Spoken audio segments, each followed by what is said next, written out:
Greetings and salutations, everyone, and welcome to tonight's middle of the night, or wherever you may live, early morning bonus upload.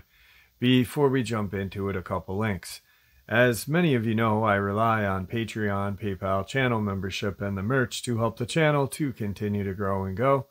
Links to Patreon, PayPal, and channel membership is in the description below. Merch displayed directly under the video. Also, Dogman Frightening Encounters, Volume 1 through 3, the audiobook versions. They were written and researched by Tom Lyons, narrated and produced by me, Jeff Nadolny. Those audiobooks are available on Audible, Amazon, and iTunes, links to which are also in the description as well. And finally, last but definitely not least, if you'd really like to help support the channel to continue to grow and go, simply subscribe. It doesn't cost you a cent. Click that like button, takes half a second. If you don't want to miss out on any of the informative uploads I put out daily, click that bell icon, and folks, please leave a comment. Why? Well, because all these things really do help this channel to continue to grow and go, and folks, they definitely do matter. Now, everyone, I have taken far too much of your time. Let's jump in to tonight's middle of the night, early morning bonus upload, shall we? It was July of 1975. I was 16, living in a small town just west of Rochester, New York. I'd seen a flyer promoting from a Catholic youth organization in Rochester, promoting a 5-day hiking trip in the high Pics region of the Adirondacks. My parents agreed that I could go. There were about 10 hikers and 3 counselors. The first 4 days and nights were fun but relatively uneventful. Hours of trails, rarely meeting anyone else on the trails. Living on freeze-dried food, jerky, pemmican, and fruit leather. Sleeping in trailside lean-tos or setting up tents around the fire. The last day was spent on an ascent to Mount Marcy. We spent the last night at the base of the mountain. Our tents were set up in a semicircle around a fire. We sat around that fire, singing the obligatory songs, telling stories, joking, laughing. We were all in good spirits. One by one, everyone retired to their tents. My tent mate went as well, leaving me alone by the fire. As usual, I was the last one left by the fire. I've always loved the night, especially in the woods. So many people don't realize how alive the woods are at night. The animals scurrying through the leaf litter on the forest floor, the occasional call of a night bird, roosting birds changing positions. On this night there was all of that, and off in the distance there was one of my favorite nature sounds, the haunting call of the loon. I sat there looking into the fire for quite some time, feeling happy that I had a wonderful time, but also slightly sad that it was ending tomorrow. Presently, I noticed how quiet it had become. All the sounds of nature had ceased, even the cry of the loon from the distant pond. The only sound was the crackling of the fire. I looked to my right, and I scanned the semicircle of tents. As I was doing this, I sensed movement out of the corner of my left eye. Turning my head, I saw, about 20 feet away, peering out from behind the trunks of 2 huge trees, what appeared to be the profile of a very large wolf's head, about 6 feet off the ground. Pointed muzzle, large upright ears, its right eye reflecting the light from the fire. For a brief moment I was too startled and amazed to be afraid. It's incredible how quickly the human mind can work, and how many things you can try to process at once. I remember thinking, too big for a coyote. There are no wolves left in the area. If there are, they don't climb trees, and they are not 6 feet tall. As I said, the moment of amazement was very brief. It was replaced by a fear so intense that I could feel it in the pit of my stomach. The type of fear that feels almost electric, and that makes certain parts of the male anatomy shrink and want to crawl back inside of you. Yet, even with this fear, my mind was still going 1,000,000 miles per second, trying to let this sink in. I could see its right shoulder and what would be its deltoid muscle on a human, and it looked huge. as did its bicep. Its elbow was hidden by the trunk of the tree. I could see its forearm. It was held out horizontally. It looked somewhat slender, and its hand, not paw but hand, with long fingers ending in claws, hung down at a 90-degree angle. As odd as this was, what was even odder still was that there was what seemed to be a very primitive, roughly made woven basket hanging from its wrist. It turned its head in my direction and tilted its head and looked at me from under its brow directly into my eyes. There was no bluish reflection, as you'd get from a coyote when their eyes are illuminated at night, nor did they glow red as my huskies used to. They were a shiny black, like obsidian, reflecting the light from the fire. As our eyes met, I was hit with an immediate sense that it did not want me watching it, and also a deep feeling that it was disdainful of me and humans in general, and that if it wanted to, it could take me and I'd disappear into the night forever. I knew I had to get out of its sight as fast as possible. Since the first day of the trip, it had been drilled into our heads that the last person to leave the fire had to douse it. For this purpose, we had 2 buckets that we filled every evening, one with water and one with dirt. As I was the last one to go to bed, the buckets were next to me. All I wanted to do was dive inside of my tent. I didn't want to scream or yell. I sincerely doubt I would have been able to, or douse the fire. I just wanted to get to where it could not see me, and more importantly, I could not see it. Yet, the rational part of my brain told me that I didn't want to be responsible for burning down a large chunk of the Adirondack Park.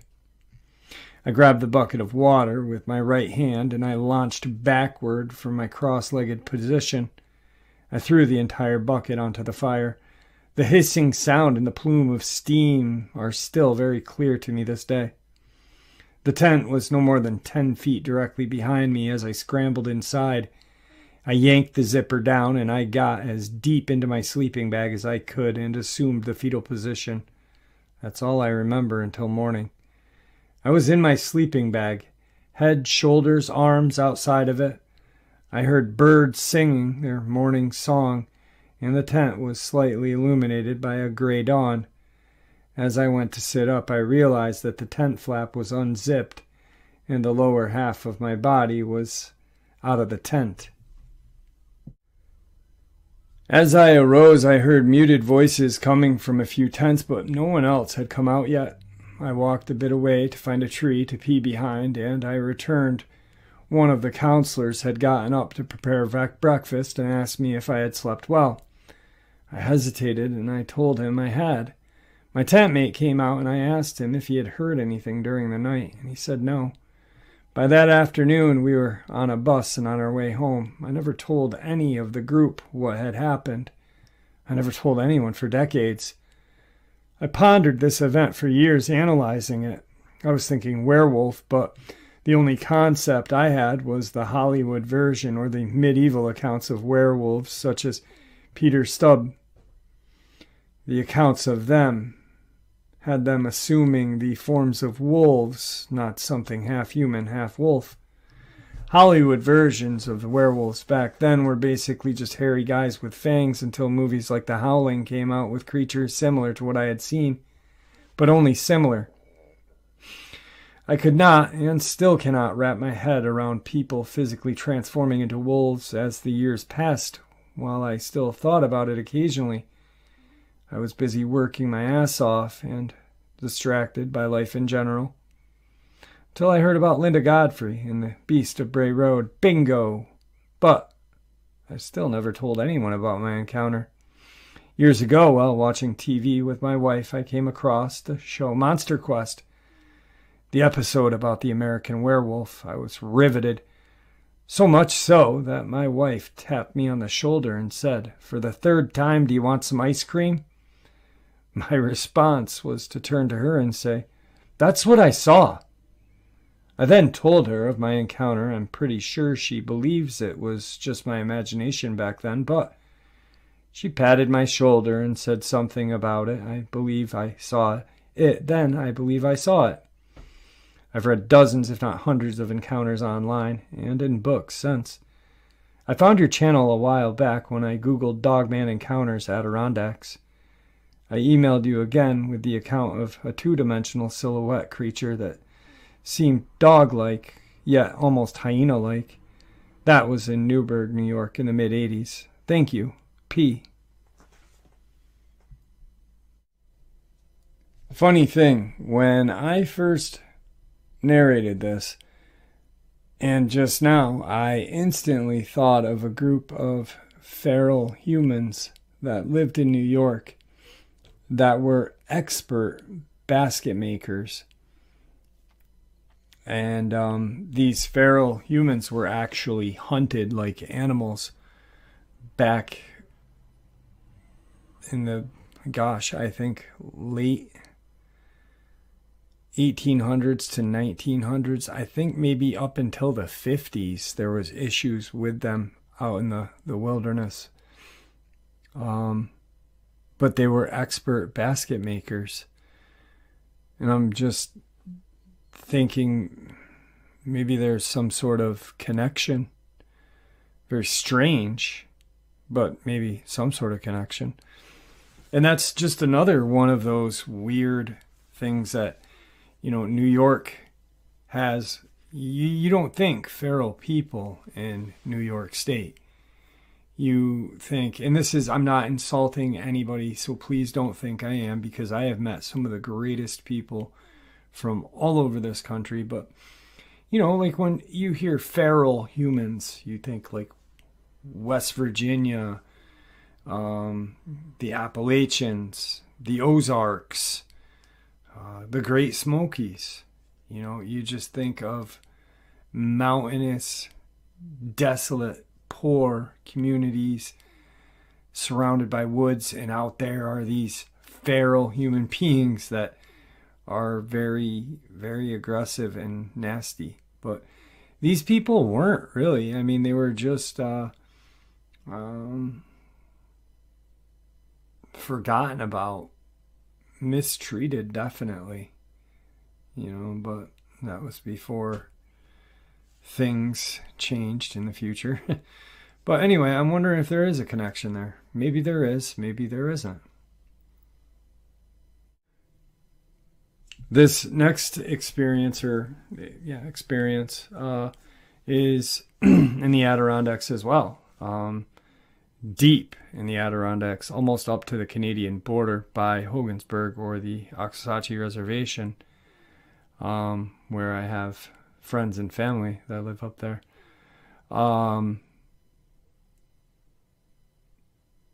A subscriber that I talked to, and he shared some pictures with me, which I will share in this as well too. But I want you guys to really realize how crazy and just strange it is up here in my area. This Dogman experience takes place in the town of Russell, New York, St. Lawrence County. A subscriber named Robert contacted me to tell me his experience, and here it is. I was 14 years old in 2000 and was rollerblading all day with my buddy. Now, as night is approaching, we go to his house, and his father, not wanting any company for the night, sends me home. Well, I don't want to go home, so I rollerblade to another buddy's house. Long story short, his parents aren't in the mood for company either. So I leave and start rollerblading back home now. So I stop back at the first friend's and borrow his 10-speed bike, and with rollerblades on, start to pedal home on Cracker Box Road, passing a field area and coming to the Pines. I hear something running aside of me. I stop and I hear a snap like a large branch got hit. As it stopped, this happened a couple more times. Before I finally get home, now throughout the years growing up, An old hermit lives off of Cracker Box Road in the woods in a kind of run-down hunting camp, and always said he heard this eerie high-pitched screams. Also, coyotes used to howl growing up. You don't hear them anymore at all. Something drove them out or killed them. Now, about 6 or 7 years ago, off of, yes, you guessed it, Cracker Box Road, is a place called Silver Hill State Forest. It's a small pasture owned by the head of corrections, and he's got 2 horses that run there. He came to me because I do a little side work, and he told me about his 2 horses. They were attacked from the hind quarter, tore up by something with claws 3 times the size of human hands. The DEC came in and did some investigations and determined it was not a cougar and possibly a black bear. Real quick, black bears cannot outrun a horse, and claws are meant for digging, not ripping and shredding flesh. This is the final part of my experience. There is a lake 8 miles away called Star Lake. Now, the gentleman who told me this story is the salt of the earth, God-fearing. He was fishing, and he kept hearing rocks getting tossed into the water. Then, all of a sudden, he hears this large splash 30 feet down and sees 8-foot black hairy humanoid creature. He gets in his car and drives home, leaving all of his fishing gear there. Oh yeah, a guy I also know has a picture of a Dogman. Dogman's back. He was asked, "What's that?" and responded, "What do you think?" There are my stories, encounters, believe them or not, but I'm a logger, and I always am looking out in the woods. And last is, this is the only way that I can show you where my encounter happened without having the police come, because I'm down in a neighborhood with a camera and people would think I'm stalking their home. So what you see excuse me, is the foothills of the Adirondacks. That dark line snaking through the screen is the Hudson River. This right here, this road, is Route 9. If you can see the mouse. Alright, going north, which would be this way, is where I grew up, in a small town called South Glens Falls, New York. And my buddies and I, and the 2 girls we were hanging out with, decide to drive out here. Now, my friend's girlfriend lived in this little cul-de-sac right here. We were pulling in right here. Okay, so that evening we pulled in. I'm not going to make car sounds, don't worry. So we pull in. These are all skeletonized houses at the time. Now, this is all woods. This is woods. There's random ponds out here. The Hudson River is right here. Just, you know, there's an old prison up here. Ulysses S. Grant's cottage is right here. So we pull in, and let me get situated again. Sorry.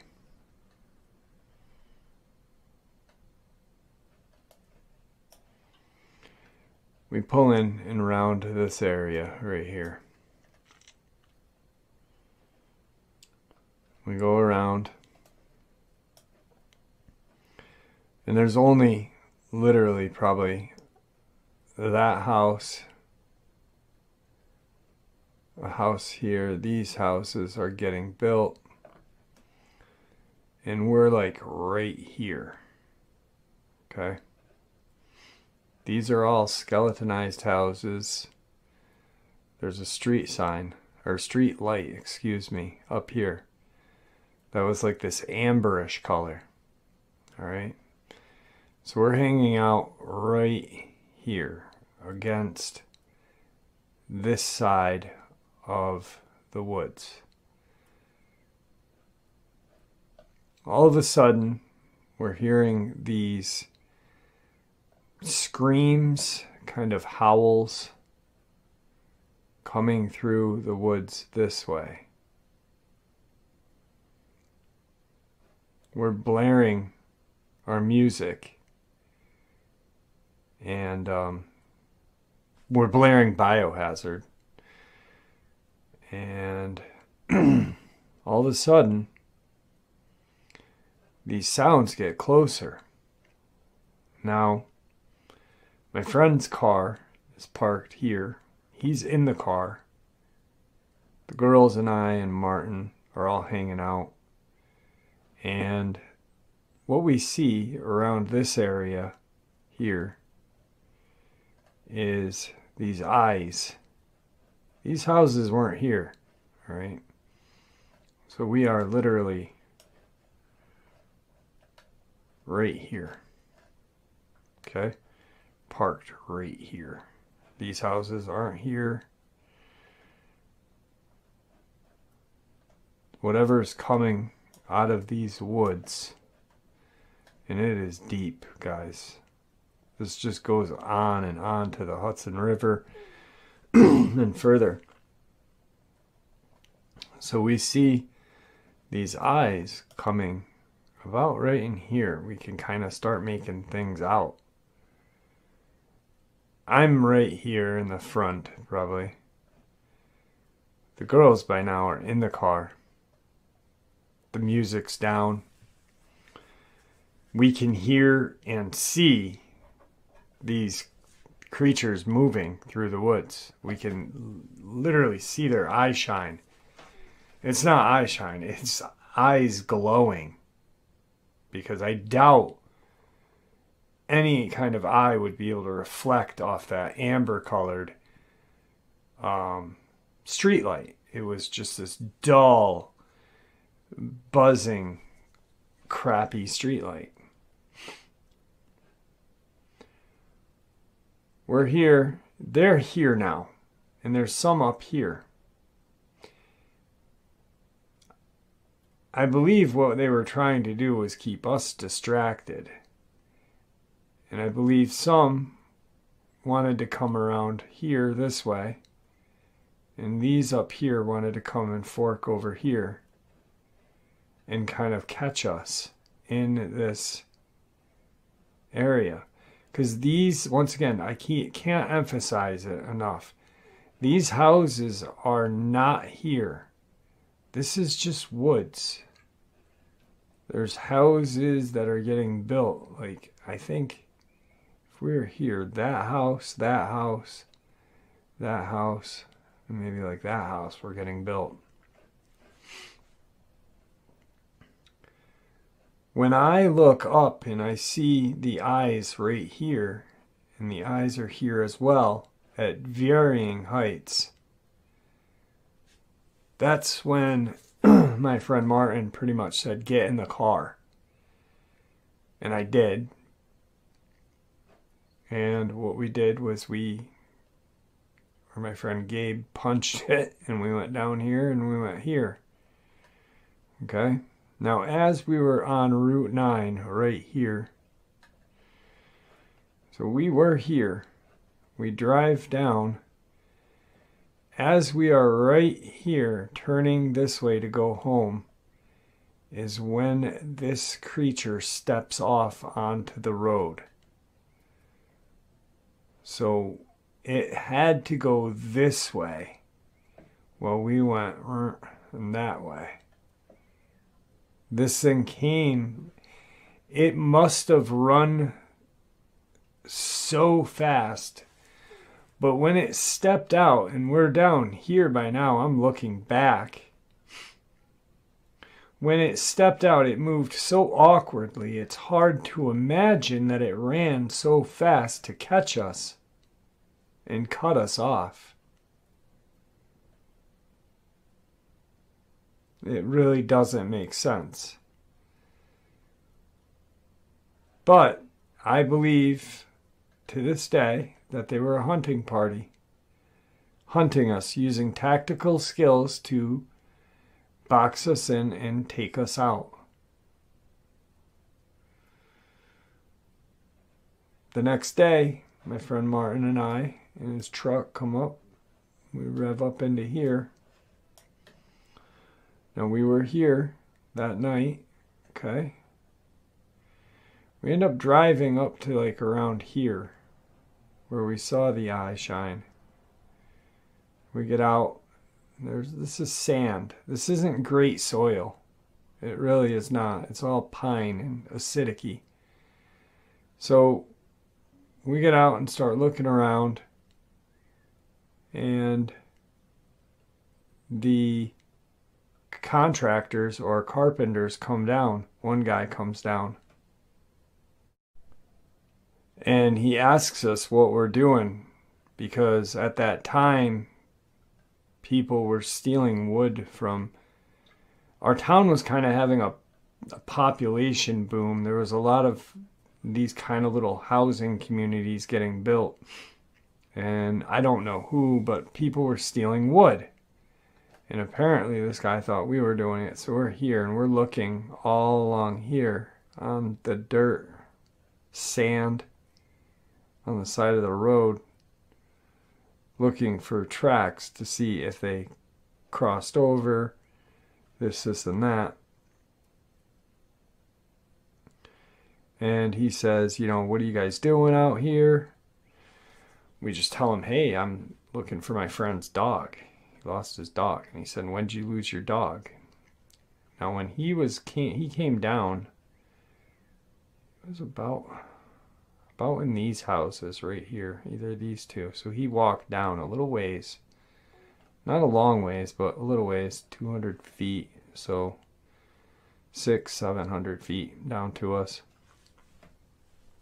And he proceeds to say, hey, you know, when did your dog get lost? Was it lost last night?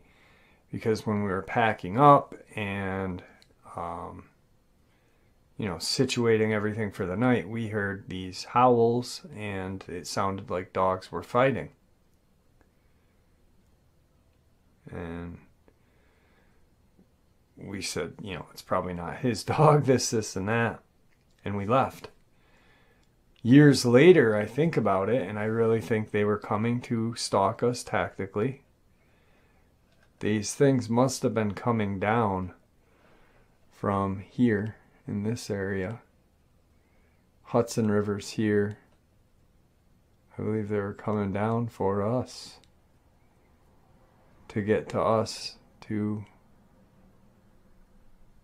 take anyone out who would be in this area. They were probably on a hunting party or whatever, I don't know.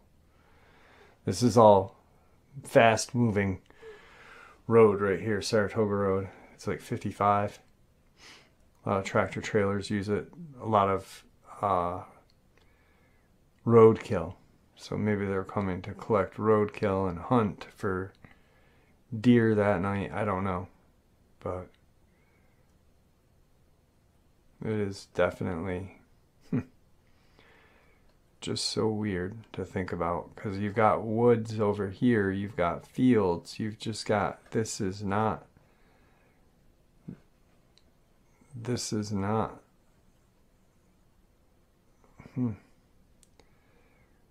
rural. I don't know what I want to say.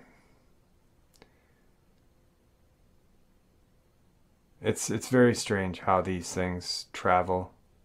I cannot emphasize enough that you think you're safe at a certain location, but you're not. I mean, yes, we were in a rural area, but it wasn't that rural.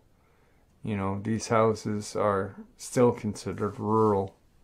You got farms, a lake. I mean, bodies of water There's a lake right there. There's another lake. The Hudson River, another lake.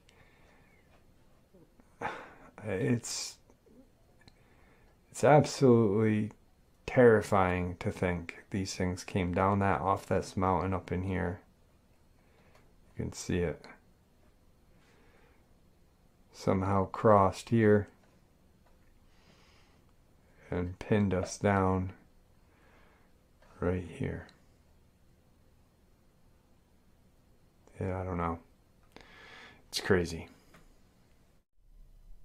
And the last part of this is going to come from a lake above Lake George, above where I live, called Lake Champlain. Now, if you are into cryptids like besides Bigfoot and Dogman, you would have heard of Champ, who is supposedly like a cousin or whatever of the Loch Ness Monster, a plesiosaur. I've heard some people say it's a giant turtle, or a sea snake or whatever, but obviously they don't live in this area because the legend is it's a plesiosaur. Lake Champlain is in 2 states, New York and Vermont. So it's almost where the Adirondacks meet the Green Mountains. And, well, this is another reason why you need to be careful while camping in the Adirondacks or visiting or whatever. Jeff, this is a true experience from when I was on Lake Champlain. I would go to Lake Champlain and stay on lake in these cabins with my friends every year when I was younger. We really enjoyed it. This was back in the mid-90s. Myself, my friend Tom, went to our normal place, the Sportsman Cabins, in Vergines, Vermont. As we always did, I can remember the place being packed with fishermen, as there was a bass tournament that week. Shortly after we arrived, my friend had to leave for a family emergency, so I was going to be alone for a few days at the cabin. There was a group of fishermen next to the cabin that were in the bass tournament. I kind of didn't want to hang around. I don't know why. That night I was alone. I decided to go down to my favorite fishing area. It was a tube that went into the backwater from the road. It was a very popular fishing area on the lake. When I drove by before parking, I noticed no one was there at night. Usually it was packed with fishermen. I was like, okay, I guess this will be the best spot tonight. I parked my truck about 100 yards down the road. I walked down and set up fishing poles. It was a great night. A nice breeze off of the lake, the lights from the bridge to New York reflecting on the water. I was enjoying everything. Behind where I was fishing was the backwater area from the tube from the lake that went into, and behind that was farmland. I was just enjoying this beautiful night. Nothing was biting, but such a beautiful night on the lake. I noticed that in the distance I heard a howling sound. It was pretty far away, so I wasn't worried. Not sure what it was, maybe coyotes or something. The lake had such a nice breeze. I could remember the lights from the distant bridge shimmering off the water. I noticed the howling noise was getting closer. I knew that behind me was backwater, so it would be impossible for anything to cross that. But the noise was alarming. I kept hearing this howling sound getting closer, and it sounded more like it was from something larger than a coyote. I've spent a lot of time in the woods, and I've heard coy dogs, coyotes, so I'm very familiar with them. I was at this point a little on edge, as the depth of the sound seemed to come from a larger, more threatening animal. You can imagine being all alone and hearing this howling sound steadily getting closer definitely was getting concerning. At this point, I'm looking behind me where the noise is coming from. No cars came down the road. That made everything a little more scarier. The howling was getting closer and closer. So close that it not only sounded menacing, but possibly life-threatening.